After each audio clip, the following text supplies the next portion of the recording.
There's always a rainbow after the rain. Ika nga sa kasabihan.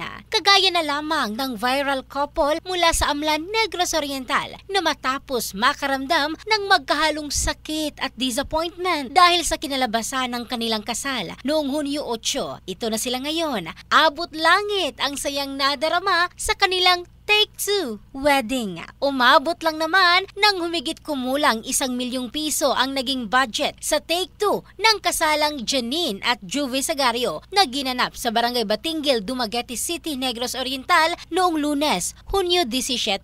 Maaalala na nagtulungan ang mga event organizer at suppliers sa nasabing lugar matapos mag-viral ang kanilang kasal kung saan pinagalitan sila ng staff ng simbahan dahil sa pagiging late at di man lang nakapaglakad ng maayos ang bride dahil nag-umpisa na ang seremonya ng pari. Humingi na rin ng patawad ang ninang na nagsabing inilipat ang oras ng misa at ang simbahan kung saan ikinasal ang dalawa. Sobra-sobra naman ang saya na nadarama ng couple sa Take 2 ng kanilang kasal at promise ni Jovie kay Janine titiisin umano niya ang pagiging tuyuin nito dahil love niya si Janine. In the heart of changing lives. Ito si Michelle Craste ng Brigada News Philippines, the Music and News Authority.